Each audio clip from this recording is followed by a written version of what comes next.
sepanjang waktu kita di bulan Sya'ban ini. Bunda yang dimuliakan Allah, sebelum kita masuki persiapan tersebut, yang pertama adalah kita bersyukur terlebih dahulu. Kita bersyukur, kita berterima kasih kepada Allah Subhanahu wa Ta'ala. Karena sampai saat ini Allah perkenankan kita semua memasuki di bulan Sya'ban. Sebelumnya kita di bulan Rajab, kita berdoa, ya Allah, masukkanlah kami, berkahilah kami di bulan Rajab. Masukkanlah kami dan berkahilah kami di bulan Sya'ban. Dan sampaikanlah kami di bulan Ramadan. Saat ini, detik ini, kita semua berada di bulan Sya'ban. Dan bulan Sya'ban tersendiri ini memiliki keutamaan-keutamaan yang berkaitan dengan keutamaan Ramadan.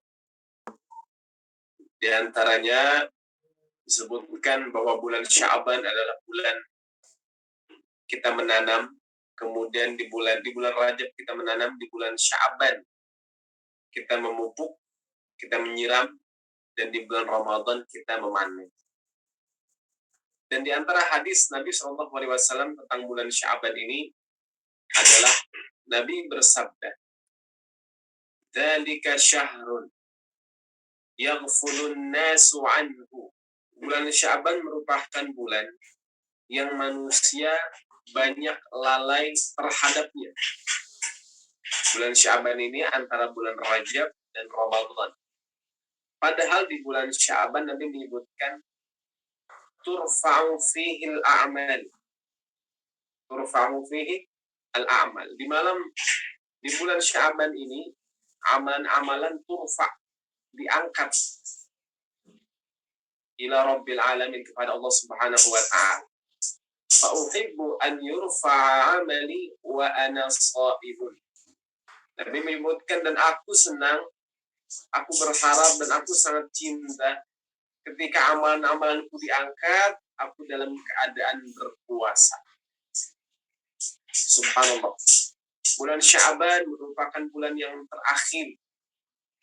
Bulan di mana amalan kita seluruhnya diangkat kepada Allah Subhanahu wa Ta'ala. Nabi mempersiapkan bulan ini dengan berpuasa. Namun kebanyakan dari manusia, dari muslimin, apa yang mereka kerjakan? Seperti apa kondisi mereka ketika amalan-amalan mereka diangkat di bulan Sya'ban ini? Nabi sebutkan banyak yang lalai, banyak yang tidak sadar, banyak yang tidak tahu, banyak yang tertutup mata hati mereka. Padahal di bulan ini amalan mereka diangkat. Dan Nabi SAW menegaskan, mengisyaratkan kepada kita semua untuk berpuasa di bulan Sya'ban ini. Tanpa Nabi mewajibkan. Nabi menyebutkan di sini, fa uhibbu an yurfa'a amali wa ana sha'im. Dan aku senang, aku ingin, bisa dilihat sini. Dan saya ingin ketika amalan saya diangkat, saya dalam kondisi berpuasa. Karena puasa ini merupakan amalan antara seorang hamba langsung dengan Allah Subhanahu wa Ta'ala. Puasa atau shaum, atau siam atau saum. Dikatakan siam kalau dia menahan makan, lapar, hawa nafsu dia, itu siam.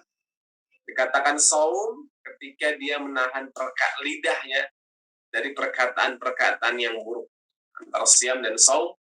Dan puasa ini amalannya langsung terhubung kepada Allah Subhanahu wa Ta'ala.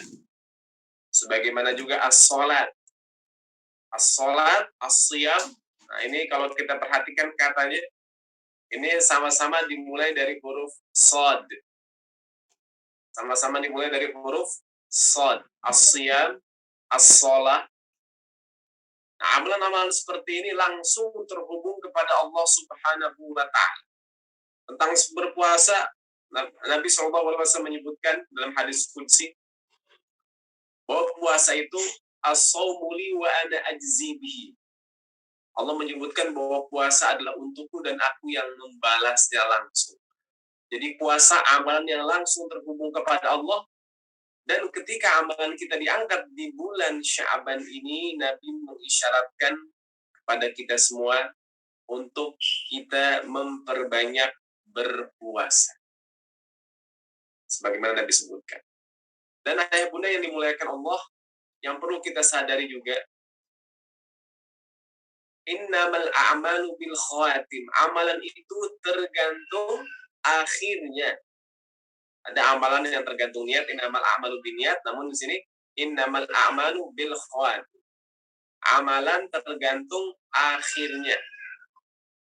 Kalau akhirnya baik, maka seluruh amalannya baik. Begitu pula kalau akhirnya buruk, maka bagaimana seluruh yang kerjakan.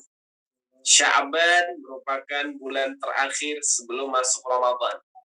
Mengapa amalan kita selama setahun diangkat di bulan Sya'ban? Bulan Sya'ban bulan terakhir. Maka kita tingkatkan amalan ibadah kita di bulan Sya'ban ini. Karena di bulan Sya'ban amalan kita seluruhnya diangkat. Bahkan diangkat sejak Ramadan kemarin sampai bulan Sya'ban saat ini amalan kita diangkat. Nah, ini yang harus kita perhatikan bersama di bulan Sya'ban. Kemudian, ibunda semua yang dimuliakan Allah Subhanahu wa taala, kita sadar bahwa kita mengetahui dan kita meyakini bahwa segala sesuatu perlu persiapan dan pemanasan sebelum memulai aktivitas. Segala sesuatu, apapun itu, perlu persiapan, perlu pemanasan sebelum memulai aktivitas. Di Al-Quran disebutkan di surat At-Taubah, Allah berfirman, A'udzubillahi minasyaitonir rajim, Bismillahirrahmanirrahim. Walau aradul khuruja la'a'addu lahu 'uddah. Walakin karihallahum bi'atsahum fathabbatahum wa qila q'udu ma'al qa'idin. Artinya, dan jika mereka mau berangkat, walau aradul khuruj, kalau mereka mau berangkat, la'a'addu lahu 'uddah, tentu mereka menyiapkan persiapan untuk keberangkatan itu. Jadi yang menunjukkan kesiapan seseorang, kesungguhan seseorang untuk berangkat, untuk melakukan satu perjalanan, untuk melakukan satu aktivitas besar adalah persiapannya. Dalam berangkat ibadah, baik haji ataupun umroh, nah, maka persiapan itu sangat menentukan sejauh mana kita mempersiapkan diri dengan baik, maka seperti itu yang kita dapatkan. Namun semakin kurang persiapan, semakin jauh dari persiapan, maka akan semakin pahit pula kenyataan yang akan kita dapatkan nanti. Kalau ayah bunda kita lihat dalam keseharian kita, dalam melakukan olahraga misalkan, kita perlu pemanasan, kita perlu bergerak. Bahkan dalam ibadah sholat wajib saja, sholat wajib dimulai dulu dengan sholat sunnah qobliyah. Seakan-akan ada pemanasan dan persiapan hati, persiapan fisik, persiapan konsentrasi kita. Agar kita melaksanakan sholat wajib, kesiapan kita, kekhusyuan kita lebih besar. Kita lebih dapat menghadirkan seluruh hati dan jiwa raga kita. Dalam seluruhnya. Dalam aktivitas apapun, maka persiapan dan pemanasan begitu-begitu penting. Kendaraan yang kita gunakan setiap pagi, sebelum kita berangkat bekerja, dipanasin dulu. Motornya atau mobilnya dipanasin dulu. Kenapa dipanasin? Kalau kata orang bengkel, biar nggak cepat rusak. Dipanasi terlebih dahulu. Ayah bunda atau bunda semua mau masak, mau merebus makanan, langsung dicemplungin airnya, langsung dicemplungin, atau ditunggu panas dulu. Ditunggu panas dulu. Mau masak apapun, ditunggu panas dulu, minyaknya panas dulu, airnya panas dulu, baru baru dicemplungi. Semua perlu pemanasan dan persiapan. Maka bagaimanakah ibadah Ramadan ini? Ibadah yang luar biasa. Maka itu juga perlu pemanasan dan persiapan. Nah, ini yang akan kita lakukan, Bunda, yang akan kita siapkan, mempersiapkan diri, serta kita melakukan pemanasan, stretching di bulan Sya'ban ini, meskipun bulan Sya'ban hanya tinggal hitungan waktu saja, namun mudah-mudahan kita berharap di waktu yang singkat ini, Allah Subhanahu wa Ta'ala memudahkan kita dalam beribadah agar kita dapat lebih maksimal di bulan Ramadan. Karena memang berat ya Pak ya Bunda ya, kalau kita langsung mulai di Ramadan, kita langsung start seluruhnya. Di hari pertama Ramadan kita mulai tilawah banyak, kita mulai sholat yang banyak, kita mulai berzikir yang banyak di hari pertama. Itu secara statistik itu luar biasa, langsung tinggi gitu. Namun nanti seperti apa setelahnya? Atau setinggi apa sih yang mampu kita capai di hari pertama Ramadan? Nah, kalau sebelumnya kita tidak melakukan persiapan dan pemanasan.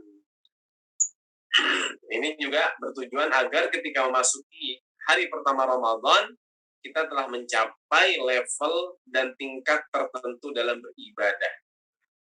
Tentu berbeda hari pertama Ramadan antara mereka yang melakukan persiapan dan mereka yang tidak melakukan persiapan, itu akan berbeda.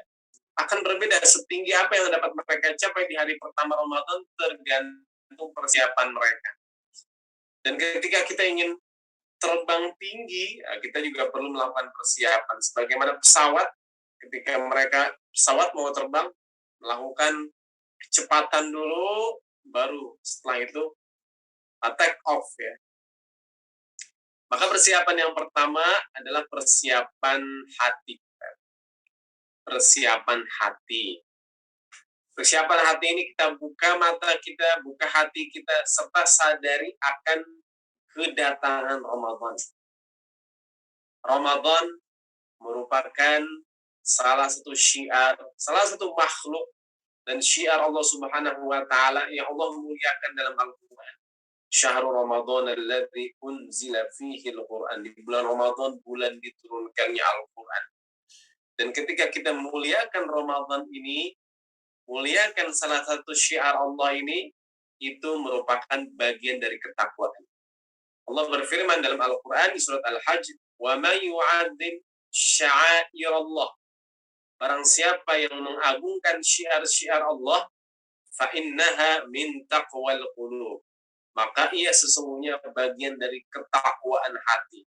Memuliakan bulan Sya'ban, memuliakan Ramadan, mempersiapkan sebaik mungkin ketika akan memasuki Ramadan, itu cara kita mengagungkan syiar-syiar Allah Subhanahu wa Ta'ala ini, dan itu tanda dari ketakwaan di dalam hati. Kemudian tentang hati ini, mengapa kita harus membuka mata kita, membuka hati kita? Jangan sampai hati kita ini tertutup banyak lapisan-lapisan yang menghijab hati kita kepada Allah. Banyak lapisan-lapisan yang menghijab antara hati kita dengan saudara kita. Maka seluruh pembatas-pembatas hijab tersebut harus kita buka selebar-lebarnya, seluas-luasnya. Kita buka segala hijab yang membatasi antara kita dengan Allah, antara kita dengan sesama manusia. Karena sekali lagi di bulan Sya'ban ini pula, Allah Subhanahu wa Ta'ala akan melihat, mendatangi seluruh hati hamba-hambanya. Dalam hadis Nabi SAW menyebutkan, yattali'ullahu ila jami'i khalqihi lailatan nisfi min Sya'ban. Yattali'ullah, Allah Subhanahu wa Ta'ala, yattali' di sini mendatangi, melihat, memperhatikan, serta mencari hal-hal yang sembunyi di dalam hati hamba-hambanya. Hal-hal yang sembunyi, yang mungkin kita sembunyikan, yang kita umpeti dalam hati, Allah akan melihat itu semua. Kemudian fayaghfiru li jami'i khalqihi, di malam pertengahan Sya'ban ini. Sebutkan Allah akan melihat ke seluruh hati hamba. Maka Allah akan mengampuni seluruhnya kecuali dua golongan. Yang pertama musyrik, yang kedua musyahid. Musyrik nggak diampuni ya. Orang yang musyrik jelas mereka tidak diampuni. Baik yang musyrik dari awal mereka memang musyrik, bukan orang beriman, musyrik. Namun hadirin yang perlu kita perhatikan di sini adalah orang yang musyrik mengapa tidak diampuni? Karena perbuatan musyrik ini akan menghanguskan, membatalkan seluruh amalan. Kalau orang beramal dari dia balik sampai usia saat ini, berapapun usia dia, sampai saat ini dia beramal soleh, namun tiba-tiba ia melakukan kemusyrikan, maka batal seluruh amalan. Hangus seluruh amalan. Bagaimana mungkin Allah memberikan ampunan, sedangkan amalannya dibatalin semua. Amalannya hangus semua. Apa yang akan diangkat dari amalan-amalan dia? Kalau amalannya seluruhnya hangus, apa yang akan diangkat ke langit? Kalau amalan seluruhnya hangus. Ini orang-orang yang musyrik. Musyrik membatalkan seluruh amalan. Yang kedua, musyahin, orang yang bermusuhan. Mengapa yang pertama musyrik, yang kedua orang yang bermusuhan? Orang yang bermusuhan ini adalah orang yang memiliki sifat hasad dan dengki. Sifat hasad dan dengki ini Nabi sebutkan, iyyakum wal hasad. Jauhi oleh kalian perasaan hasad. Fa innal hasada ta'kulul hasanat kama ta'kulun narul khatam. Karena hasad itu akan membakar, menghanguskan amalan sebagaimana api membakar dan menghanguskan kayu bakar. Jadi musyahin ini orang yang hasad, dia amalannya tidak batal seluruhnya, tidak hangus seluruhnya, namun hangus sebagian. Perlahan demi perlahan amalan dia dihanguskan dan dibakar oleh sifat hasadnya. Jadi hadirin, Bapak Ibu semua, ayah bunda semua, di bulan Sya'ban ini kita perbaiki hubungan kita kepada Allah Subhanahu wa taala, dan kita perbaiki hubungan kita kepada sesama manusia. Kita meminta maaf pada saudara-saudara kita jika memang kita ada kesalahan, dan jika ada saudara kita yang memiliki kesalahan pada kita, sebaiknya kita memaafi. Karena Allah Subhanahu wa taala mencintai orang-orang yang memberikan maaf. Allah memiliki sifat al-afu, yang Maha memaafkan. Maka kita maafkan kesalahan saudara kita, kita berharap Allah akan memaafkan kesalahan-kesalahan kita. Jadi dua sifat ini harus kita hindari jauh-jauh. Kemudian juga persiapan hati ini kita bertaubat kembali kepada Allah Subhanahu wa taala. Wa tubu ilallahi jami'an ayyuhal mu'minun la'allakum tuflihun. Bertaubatlah kepada Allah, wahai orang-orang beriman seluruhnya, kalian bertaubat.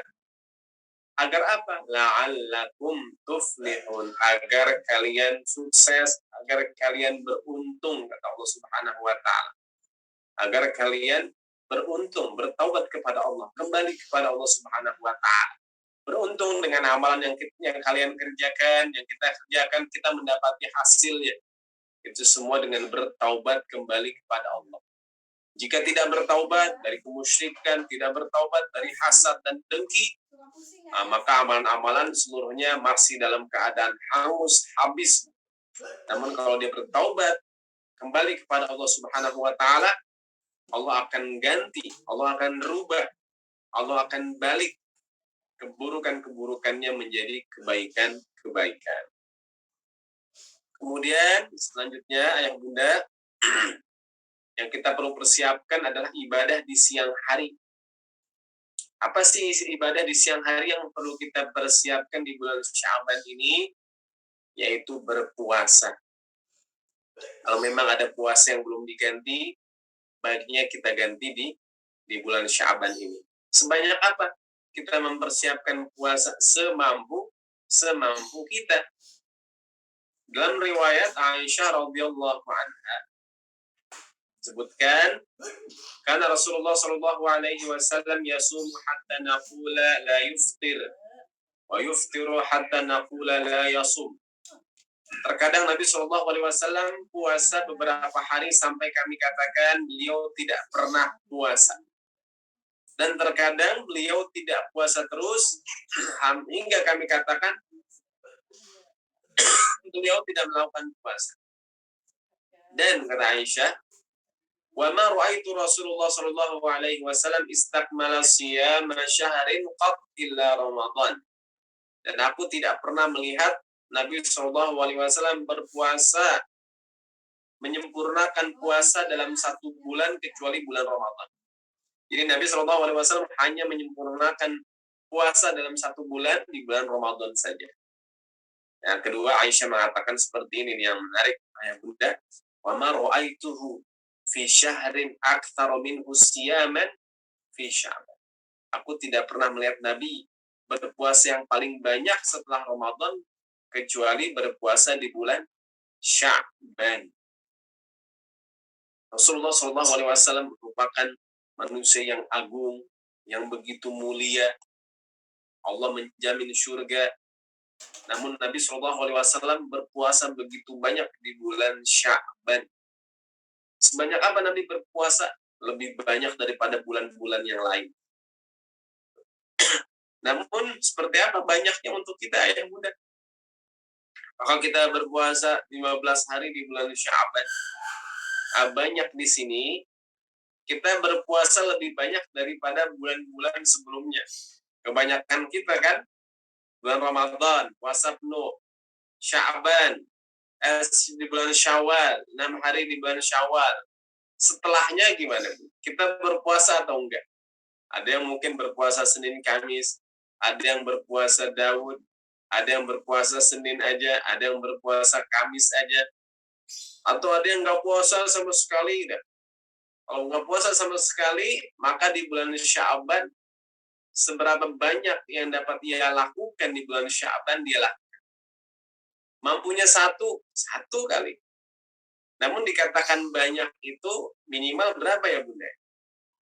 Minimal berapa dikatakan banyak? 2 atau 3. Nah itu bunda. Jadi balik ke pribadi masing-masing ini. Definisi banyaknya ini. Berapa yang ia mampu untuk berpuasa di bulan Sya'ban, dia lakukan. Mampu 3, alhamdulillah.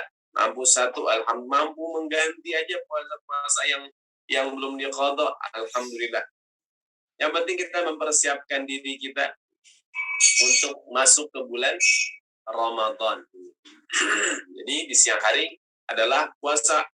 Yang dipersiapkan ibadahnya adalah berpuasa sebanyak yang kita mampu. Kemudian ini selanjutnya ibadah di malam harinya. Adapun ibadah di malam hari sebagaimana bulan Ramadan. Kalau kita bunda mendengar bulan Ramadan. Bulan Ramadan itu bulan apa ya bunda? Bulan puasa ya. Bulan puasa atau bulan Ramadan itu bulan makan-makan. Itu bisa kita lihat dari apa yang paling kita siapkan sebenarnya dari bulan Ramadan itu. Kalau yang paling disiapkan apa? Ada orang yang menyiapkan kulkasnya. Mau masuk Ramadan kulkas penuh. Minuman berlimpah. Makanan berlimpah. Ketika mau memasuki bulan Ramadan. Ada juga yang mempersiapkan, rata-rata kebanyakan orang menyiapkan makanan bunda. Makanan gitu disiapin. Nah ini tandanya apa bunda? Berarti kebanyakan kita masih memahami bulan Ramadan ini bulan puasa saja.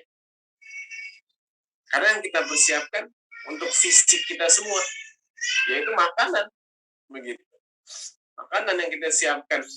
Padahal sebenarnya bulan Ramadan ini merupakan bulan Al-Quran. Allah menyebutkan dalam Al-Quran, Syahrul Ramadan alladzi unzila fihi Al-Quran.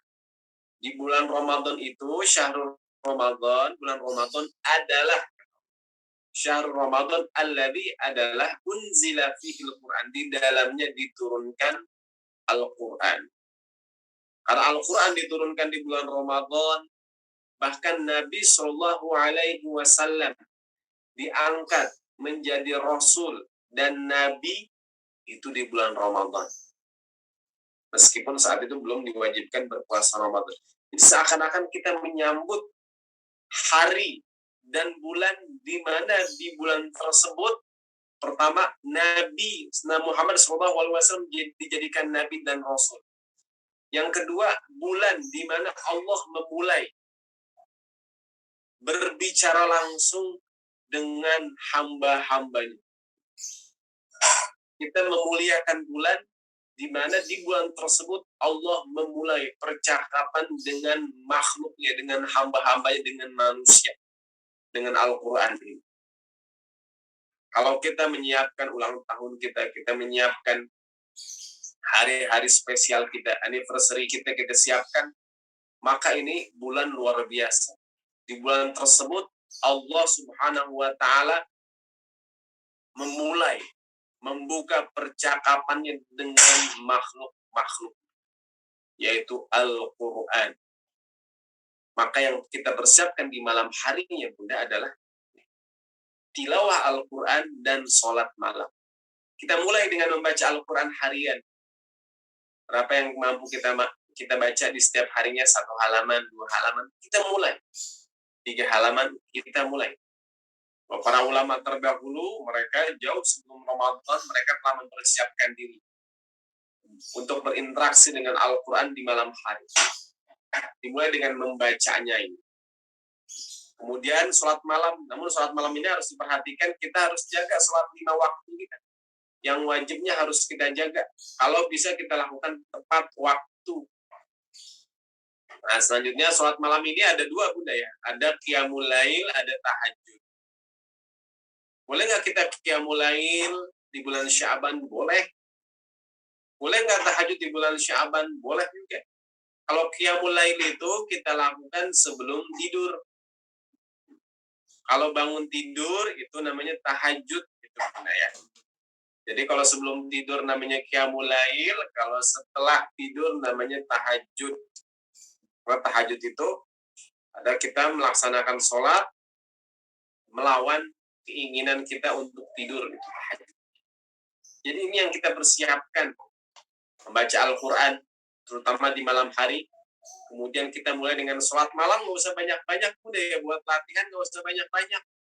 2 rakaat plus witir udah cukup buat latihannya.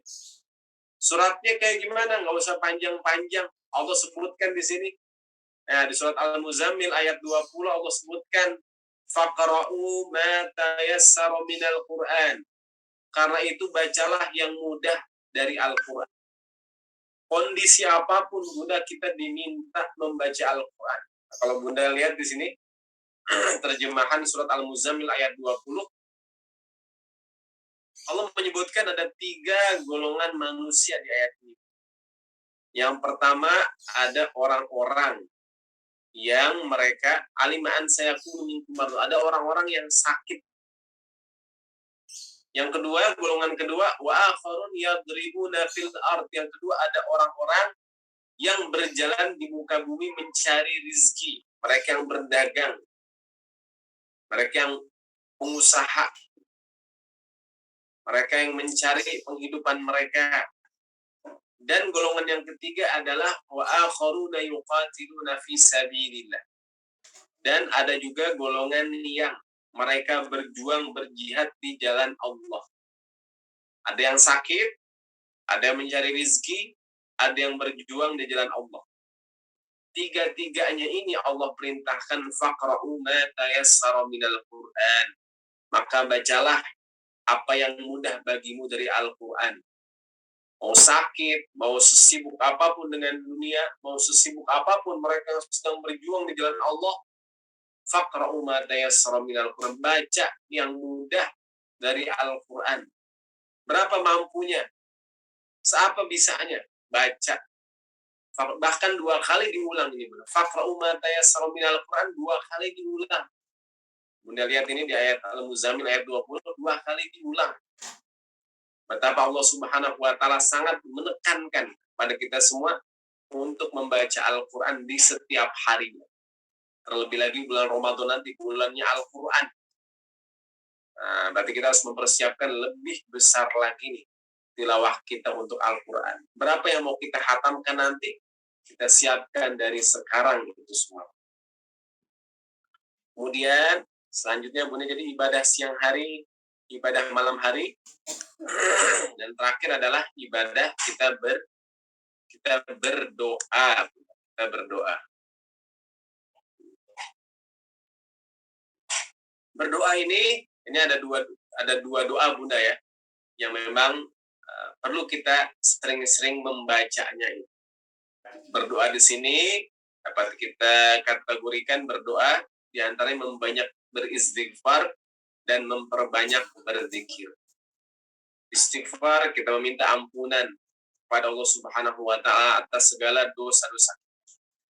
Nah, ini yang menarik juga dari istighfar Bunda sekalian yang dimuliakan Allah adalah kita tahu bersama kalau Nabi SAW itu beristighfar satu hari sebanyak 70 kali.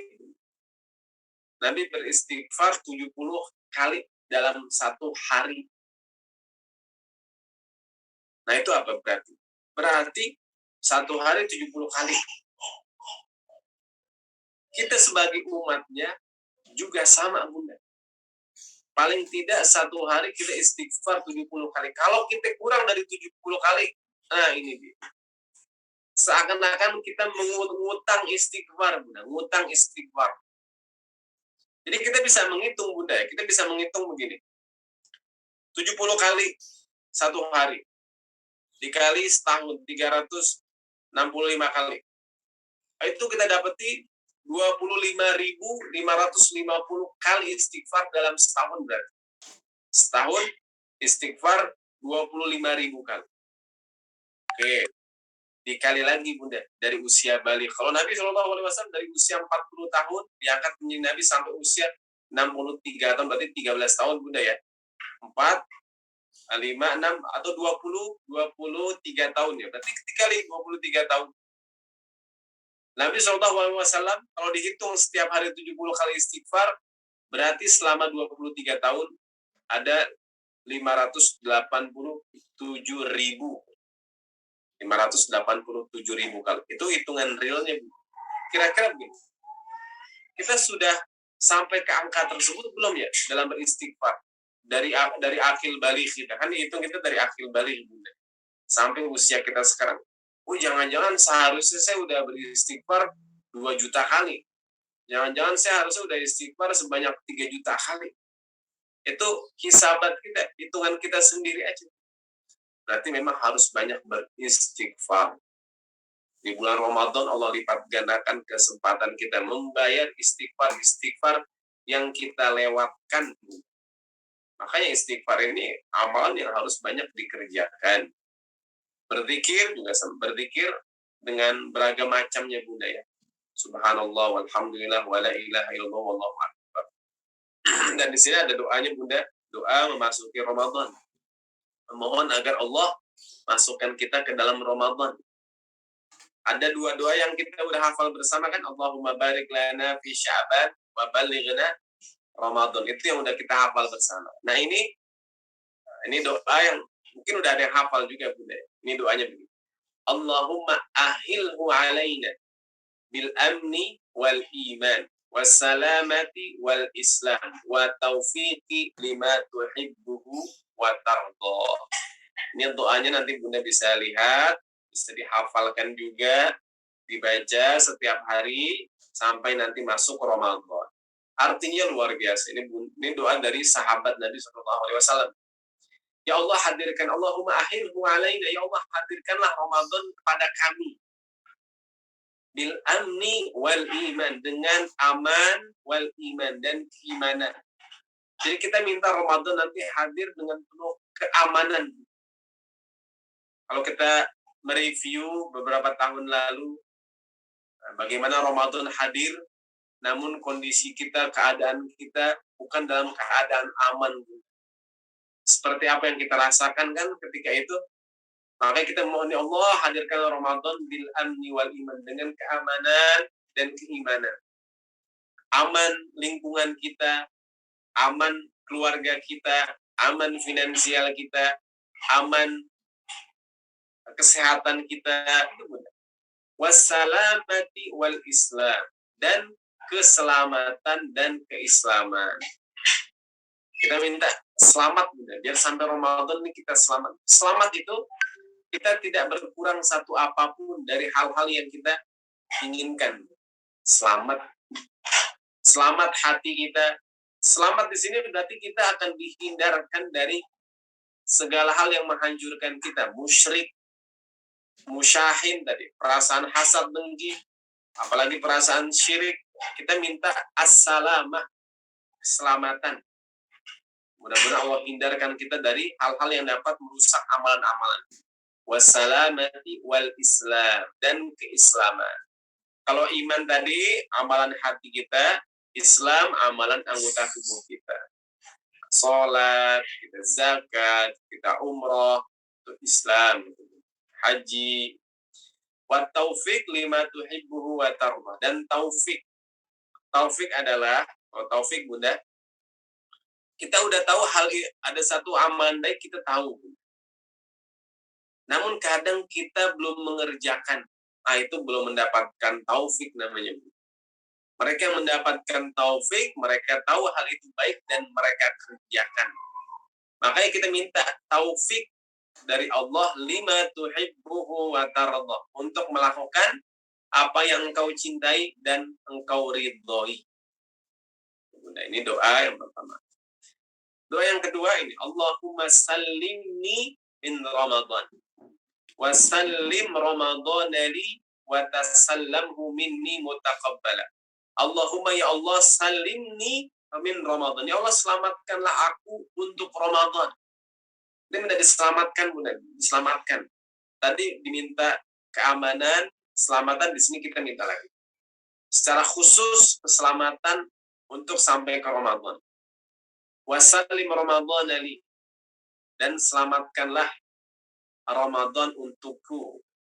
Watasan, terakhir ini watasallamhu minni mutaqabbala, dan terimalah Ramadanku dengan selamat. Ramadan kita, amalan kita di bulan Ramadan ini seluruhnya selamat, tidak kurang satu apapun, tidak rusak satu apapun. Jadi doa ini kita baca di bulan Sya'ban ini dan di awal Ramadan. Ketika hadir Ramadan, mudah-mudahan Allah jadikan Ramadan kita ini Ramadan yang terbaik, Bunda, sepanjang kehidupan kita ini. Insya Allah, amin ya Rabbal alamin. Baik Bunda semua yang dimuliakan Allah Subhanahu wa Ta'ala, tadi beberapa poin yang dapat kita ambil dan kita jadikan persiapan diri kita untuk memasuki bulan Ramadan, dari persiapan hati, kemudian persiapan amalan di siang hari, amalan di malam hari kita, dan ibadah serta doa yang perlu kita lakukan di bulan Sya'ban ini. Baik, terima kasih Bunda semua yang dimuliakan Allah Subhanahu wa Ta'ala. Mungkin jika ada yang ingin ditanyakan, kami persilahkan. Akan Ustaz Aditya. Baik, alhamdulillah, masyaallah, terima kasih Ustaz Azam. Sangat bermanfaat buat kita semua Bapak Ibu. Allahumma barik lana fi Sya'ban wa balikna Ramadan. Ya, kurang lebih 10 ya, atau kurang dari 10 hari insyaallah kita akan menyambut bulan suci Ramadan Bapak Ibu. Mudah-mudahan kita semua disampaikan ke bulan suci Ramadan. Amin ya Allah ya rabbal alamin. Terima kasih Ustaz. Jazakallahu khair atas ilmunya pagi hari ini, yang menambah persiapan buat kita semua Bapak Ibu, khususnya dalam menyambut bulan suci Ramadan. Insya Allah mudah-mudahan kita bisa mengamalkannya ya Bapak Ibu. Baik Ustadz, sudah ada beberapa pertanyaan ini yang masuk di kolom komentar ya. Alhamdulillah, terima kasih atas ilmu yang diberikan pagi ini, dapat menambah peningkatan iman untuk kami dan insya Allah dapat diamalkan. Amin ya rabbal alamin. Baik, Ustadz, pertanyaan pertama Ustadz. Nah, ini tadi yang perihal memaafkan Ustadz. Pak Ustadz mau nanya, saya sudah minta maaf, tapi orangnya enggak mau maafin. Itu gimana Ustadz? Betul Ustadz. Ya Bunda. Jadi memang kita diperintahkan memaafkan Bunda ya. Baik kita ataupun orang yang berkaitan juga sama-sama Allah perintahkan untuk memaafkan. Fa'fu anhum wastaghfir lahum wasyawirhum fil amr. Maka maafkanlah mereka, ampunilah kesalahan mereka gitu. Adapun mereka yang belum memaafkan, kita juga memohon kepada Allah bukakan hati mereka untuk memaafkan. Karena memang maaf ini luar biasa, amalan yang luar biasa, memang berat, tidak mudah, dan itu juga yang kita harapkan nanti. Pada siapa yang memaafkan, balasannya Allah akan memaafkan mereka. Mereka yang memberikan kemudahan bagi seorang mukmin, seorang muslim, Allah akan berikan kemudahan baginya di akhirat nanti. Pada siapa yang membuka permasalahan, menyelesaikan, melerai, menuntaskan permasalahan dia dengan saudaranya dengan maaf, Allah akan tuntaskan permasalahan dia di yaumil kiamah nanti. Jadi memang Bunda ya, kalau hati orang lain kita tidak dapat menguasai hati tersebut, ada di Allah Subhanahu wa taala. Namun kita udah berikhtiar. Kita memohon maaf, kita mengakui kesalahan sekiranya kita salah. Jika mereka belum memaafkan, itu urusan mereka dengan Allah Subhanahu wa taala. Bapak kita akan dihisab karena dia tidak memaafkan. Kan kita udah minta maaf, Bunda. Kita udah minta maaf dan Allah menjadi saksi. Kita mengakui kesalahan kita. Kita udah minta maaf di akhirat nanti. Wa kafa billahi syahida. Maka cukuplah Allah sebagai saksi kita semua. Wallahu a'lam. Baik. Ya, terima kasih Ustadz Azam atas jawabannya. Insya Allah terjawab Bapak Ibu. Yang penting kita minta maaf dulu. Oke, Ustadz. Ini ada pertanyaan lagi. Nah, ini ada beberapa yang membahas tentang yang ini Ustadz. Yang sholat qiyamul lail tadi ya, sebelum tidur dan sesudah tidur Ustadz. Mungkin boleh dijelaskan ulang Ustadz. Ya. Sebelum tidur Bunda memang ada qiyamul lail, mendiri. Kan qiyam lail malam. Di antara sunah-sunahnya sunnah 2 rakaat sebelum kita tidur.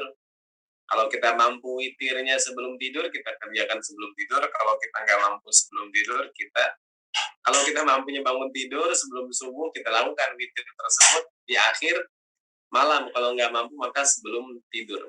Sebelum tidur, kita sholat untuk qiyamul lail. Sebagaimana tarawih, sebagaimana sholat tarawih. Itu boleh nggak kita sholat tarawih? Bukan sholat tarawih Bunda ya, sholat sunnah di bulan Sya'ban ini di malam hari. Boleh nggak? Ya mirip-mirip sholat tarawih gitu. Boleh itu kita kerjakan. Itu namanya qiyamul lail. Rakaatnya terserah maksimal 11 rakaat Bunda ya. 8 dengan witir 3 rakaat. Itu boleh kita kerjakan di bulan Sya'ban ini. Kalau kita mampu Bunda. Kalau kita mampu. Karena Nabi SAW dalam hadis lain, Nabi mendirikan malam pertengahan Sya'ban itu. Tentu di malam-malam selain di 10 Sya'ban, Nabi juga mendirikan malam. Dan para sahabat juga mencontoh hal tersebut. Maka tadi, siapa yang kita mampu untuk kita kerjakan di bulan Sya'ban ini, baik qiyamul lail ataupun tahajud, kita lakukan. Gak mampu tahajud, qiyamul lail. Nah, maksudnya kalau gak mampu bangun tidur sebelum subuh di akhir malam, maka sebelum tidur kita kerjakan. Dua-duanya bagus juga. Sebelum tidur sholat, nanti bangun tidur baru sholat tahajudnya, itu luar biasa bagus lagi insya Allah. Mudah-mudahan sini udah terbiasa untuk mendirikan sholat malam. Insyaallah. Amin. Amin. Baik. Alhamdulillah. Terima kasih Ustadz. Oke Ustadz, pertanyaan berikutnya ini Ustadz. Ustadz, zikir apa saja yang paling dianjurkan pada bulan suci Ramadan selain istighfar Ustadz? Di bulan Ramadan ya. Di bulan Ramadan banyak Bunda ya. Karena kalau zikir itu dalam Al-Quran tidak dibatasi. Allah hanya menyebutkan وَذَاكِرِينَ اللَّهَ كَثِيرًا, dan orang-orang yang banyak mengingat Allah. Bukan yang mengingat Allah aja, tapi banyak mengingat Allah. Istighfar, tasbih, tahmid, tasbih, itu amalan-amalan tersebut, salawat, termasuk bagian dari zikir. Segala lapas-lapas kebaikan yang Nabi SAW anjurkan dan ulama kita anjurkan yang mengingatkan kita kepada Allah, itu bagian dari berzikir. Meskipun di Ramadan nanti ada doa yang khusus Bunda ya. Allahumma innaka afun tuhibbul afwa fa'fu anna. Itu doa khusus di bulan Ramadan. Boleh nggak kita baca di luar Ramadan? Boleh. Apa yang kita minta di situ di doa tersebut? Kita minta maaf. Kita minta maaf sekali lagi Bunda ya, sama Allah Subhanahu wa Ta'ala. Itu yang paling kita butuhkan sebagai seorang hamba, maaf dari Allah Subhanahu wa Ta'ala. Jadi doa, jadi zikir umum Bunda, bisa yang ini juga Asmaul Husna, bagian dari zikir. Asmaul Husna, surat-surat pendek, Al-Quran juga bagian dari zikir, membaca Al-Quran Bunda. Jadi babnya memang luas sekali dalam berzikir ini. Wallahu a'lam. Ya Allah. Baik. Terima kasih Ustadz. Oke, Ustadz. Banyak nih Ustadz pertanyaannya. Boleh Ustadz? Ya, silakan Ustadz Aditya, silakan. Baik, terima kasih. Siap. Ustadz. Oke, pertanyaan berikutnya Ustadz.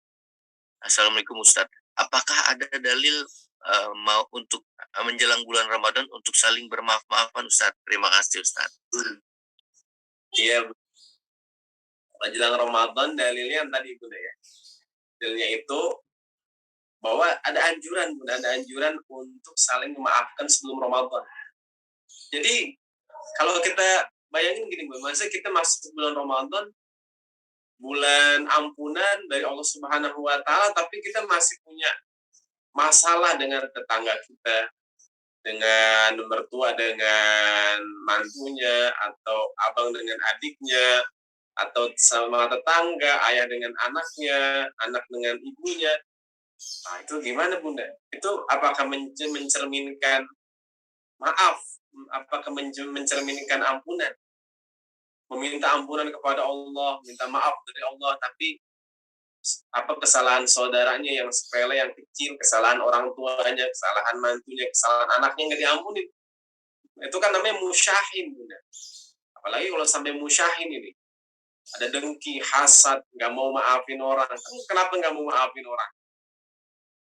Ya Bunda, maafin. Kalau masih ada perasaan kesel ya itu beda lagi tuh ya. Yang penting kita maafin orang dulu. Jadi seperti itu. Itu dalilnya di situ. Secara umum itu jelas dalam Al-Quran perintah maafkan juga banyak Bunda. Fa'fu anhum wastaghfir lahum. Jadi dalam segala waktu Allah perintahkan kita untuk memaafkan. Di bulan Sya'ban ini khusus lagi Bunda, agar setiap dari kita nanti, kita, saudara kita, tetangga kita, seluruhnya ini masuk bulan Sya'ban, mereka nggak bawa dosa, nggak bawa kesalahan dari kita gitu. Allah a'lam.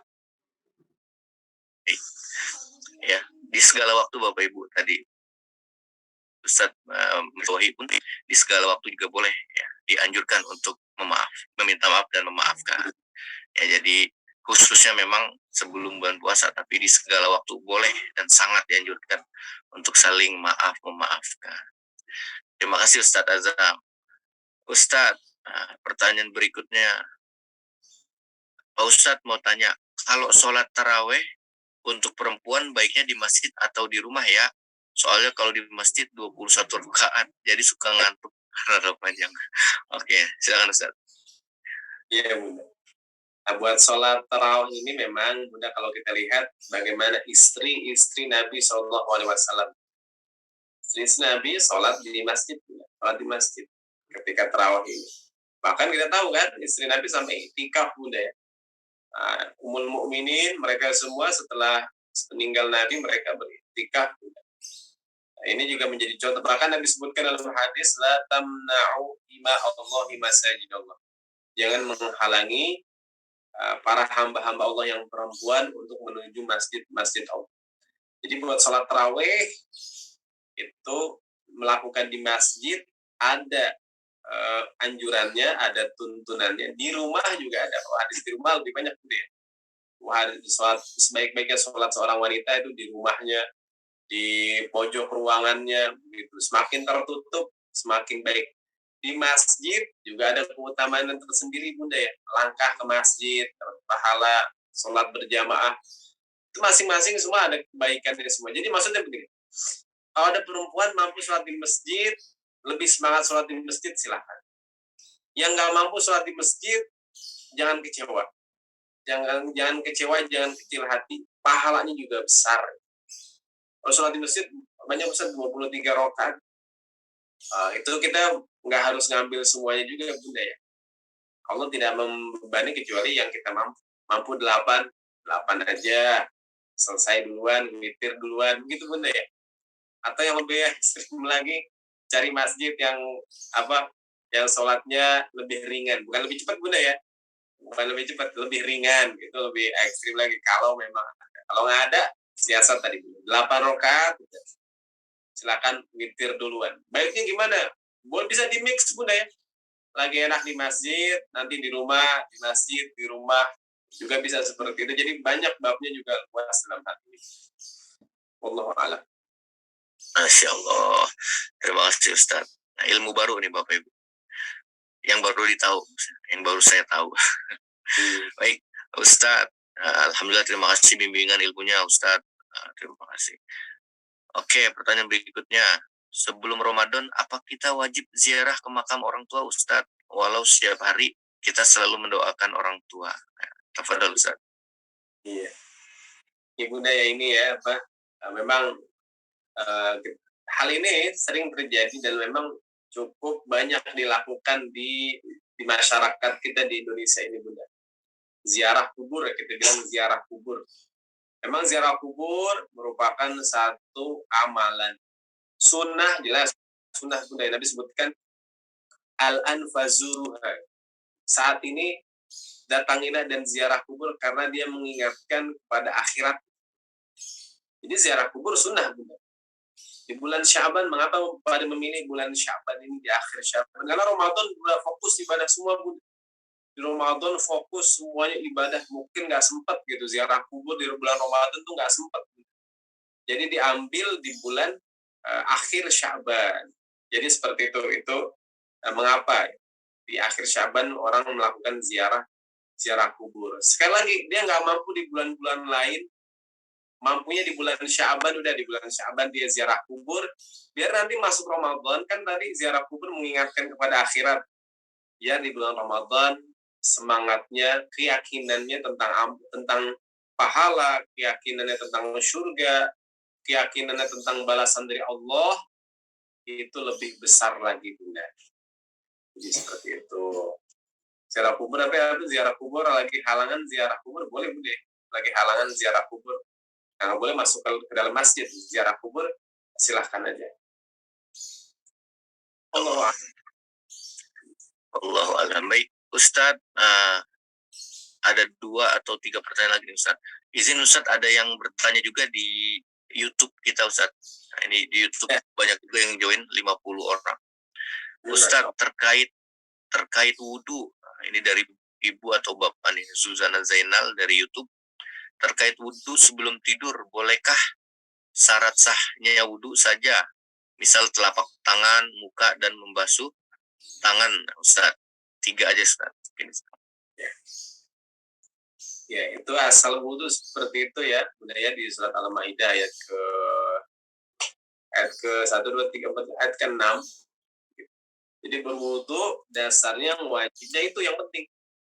Wajah, kemudian tangan kita sampai siku, kemudian kepala kita, kemudian kaki. Itu yang wajibnya itu. Itu yang wajib itu yang diminta untuk dibersihkan itu. Di luar itu semua itu sunnah dari Nabi Shallallahu Alaihi Wasallam. Jadi yang justru yang wajib yang penting Bunda ya dalam berwudu. Jadi cukup Bunda dengan yang wajib saja. Apalagi kita malam ngantuk, capek gitu Bunda. Bukan malas sih ya. Kadang malas juga Bunda ya. Mungkin ada yang malas atau dingin gitu Bunda ya. Dingin kalau sampai basahi banyak. Jadi ada keringanan Bunda. Jadi airnya juga nggak usah banyak-banyak, buat kepala juga nggak harus dibasahin semuanya. Mungkin ada yang kedinginan, cukup sedikit aja kepalanya, tangan, kaki, wajah, udah cukup ya kalau seperti itu. Kalau mau disempurnakan juga dipersilahkan. Wallahu a'lam. Baik. Terima kasih Ustadz. Ustadz, ini berkaitan dengan puasa di bulan Sya'ban Ustadz.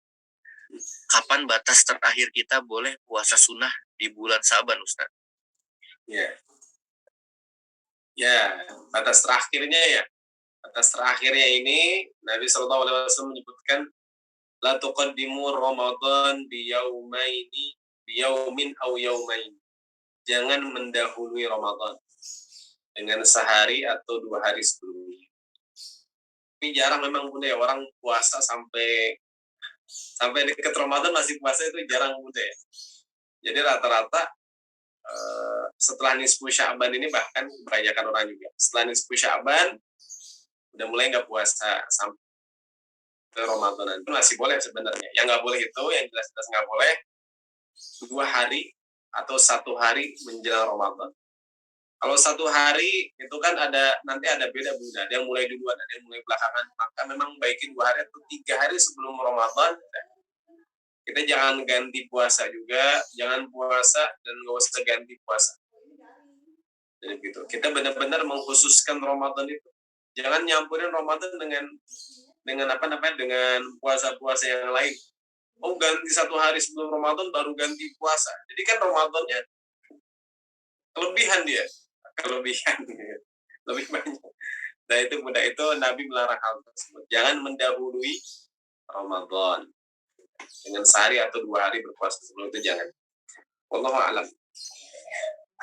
Terima kasih Ustadz atas jawabannya.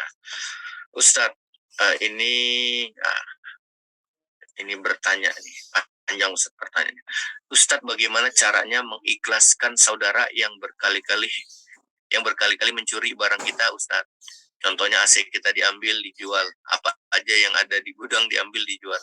Dan salahkah kita Ustadz? Salahkah saya apabila saya sakit hati sama orang seperti itu Ustadz? Ini kalau ini pencuri Bunda ya. Pencuri harusnya kalau besar dihukum gitu kan ditangkap, kalau kecil dikasih peringatan Bunda dari pihak berwenang. Jadi seperti agar dia nggak mengulangi kejahatannya, kesalahan itu lagi.